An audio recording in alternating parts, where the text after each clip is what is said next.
Hey, thanks for tuning into this video. So today we're going to walk through how to find any recruiter's email. It's a really simple process. I get a lot of questions on this all the time. Andrew, I want to reach out to a bunch of companies, but I'm having trouble finding the email. First off, when you're applying for jobs, one of the best things you can do is directly apply to a recruiter. When you apply for job postings, a lot of times people are getting 20, 50, 100 applicants in those job postings. But very few people are just emailing the recruiter directly and saying, hey, here's my resume and cover letter, and I'm available for a position. I'd love to talk and see if you guys have anything that will fit me. Very few people are doing that.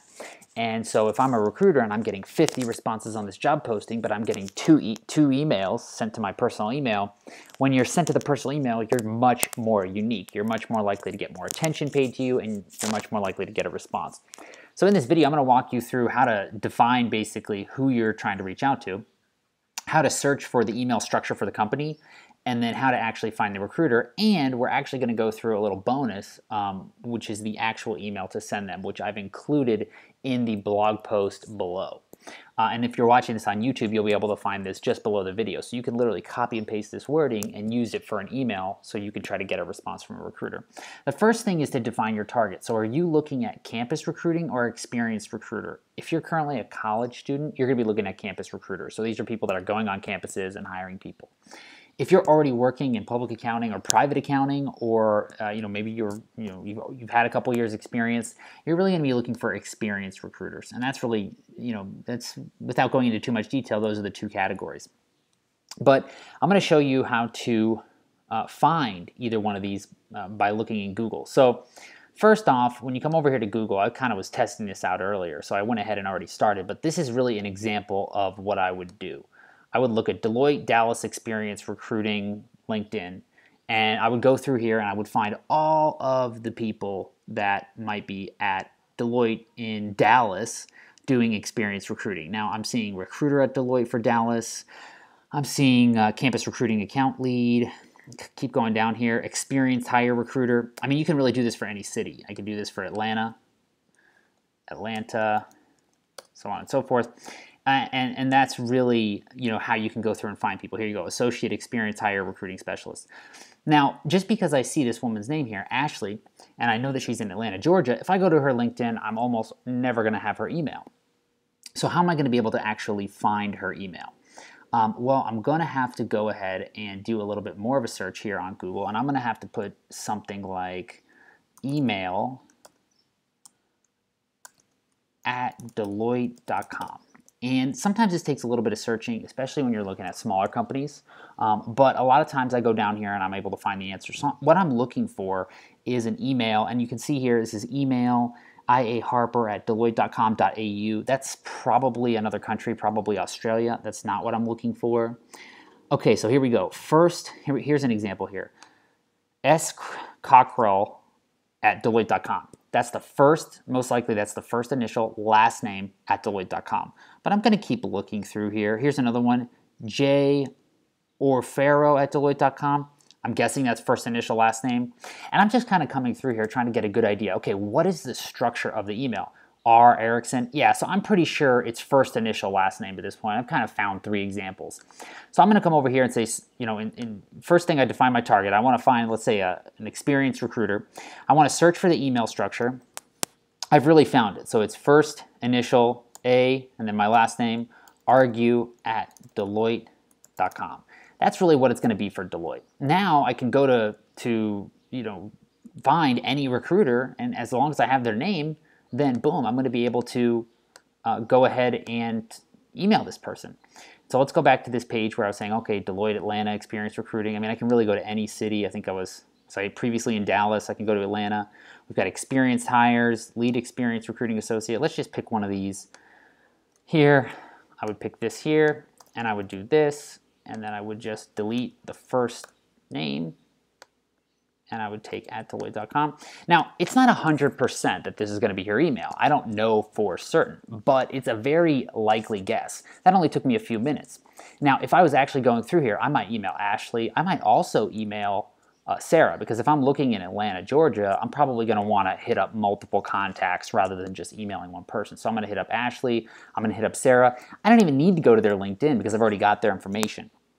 we have it right here, and then I'm going to just take that over and go ahead and plug that right into my email, Ashley Gillespie.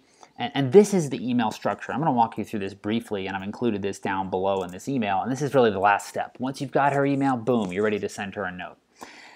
And I would say, hello, Ashley. I'm writing you in hopes of finding the appropriate person who handles campus recruiting. Now, I bolded that, but I wouldn't bold anything in this email. I would just make this plain text. And I think she's actually experienced. So we're going to go ahead and come through and we're going to say experienced. Wanted to make sure that I got that right. Experienced recruiting. And you can change this for whatever your needs are. I also wrote to other contact 1 and other contact 2. As I said, I probably would email 2 or 3 people. Now, when you're emailing 2 or 3 people, a lot of people just copy them all in the same email. No, that's not a good idea. You want to send separate emails. So I want to send the email to Ashley. Then I want to send a whole other email to Sarah and a whole other email to one other person. And in the email to Ashley, I'll say, oh, I emailed Sarah. And let's just say I sent an email to Sarah, let's say Johnson, and Rebecca Anderson, let's say, in that pursuit. How does your calendar look for a quick discussion? I'm currently a student from, you say your university. Okay, I went to the University of Tampa, and we'll be graduating in, May 2016. I have attached my resume and cover letter. Now, I didn't do that here, but obviously you'll be doing that. You'll attach your resume and cover letter for them to review. I'm eager to discuss the opportunities at Deloitte. Okay. After reviewing Deloitte's website, and this is important, shows you've done a little bit of research. You actually know, it's not Deloitte, it's Deloitte. You could actually say it, which you can't display in an email, but it's funny when people come up to booths and they don't even know the company's name. After reviewing Deloitte's website, I'm specifically interested in learning more about, and then just put in one thing you researched. You don't even have to do this part, especially if you're really trying to reach out to 20, 25 different companies. I wouldn't do this, but if you have some time, you're really looking to go the extra mile, I would go ahead and put in one thing you research. So you can say, I'm really interested in learning more about your, let's see here, your manufacturing services division, let's say. Let's say there was a section on the website that talked all about that, and maybe that was something that was specifically related to Atlanta as well. That might be nice. Again, if you are the appropriate person to speak with, what does your calendar look like? If not, who would you recommend I talk to? Best regards, Andrew Argue. And you really don't have to spend too much time on these emails. I wouldn't spend too much time on these emails. I want you to get these out to as many people as possible. And I want you to get them out to 2 or 3 people per company, and I want you to really reach out to 15 or 20 different companies, so that way you can hopefully get 3, 4, 5, 6, 7, 8, 9, 10 interviews when you're going through this process. But this is the exact email format I would be using. And just so you guys know, the average person when they email these accounting firms gets about a 15% or less response rate. With this email, you're going to be looking at a 70 to 80% response rate. And I would keep following up. I would keep following up until you get a response. So you send Ashley, Sarah, and Rebecca an email. Well, if you don't hear back in 3 or 4 days, I would send all of them individually a follow-up. And I would just keep on doing that. Eventually, I guarantee you, you will get a response.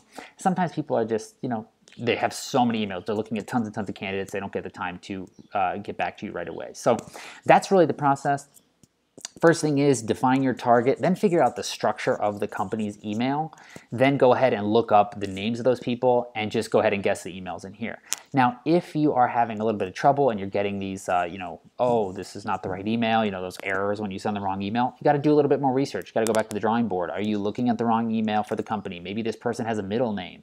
And then you can try and search for people that have middle names and how the company deals with formatting that. So again, the total script here is going to be below, so you can go ahead and use that. But this is how I would handle researching emails and setting up an email to send to a recruiter to find an accounting job. All right, if you have any questions, please email me at andrew@thebeancounter.com. Thanks so much for watching.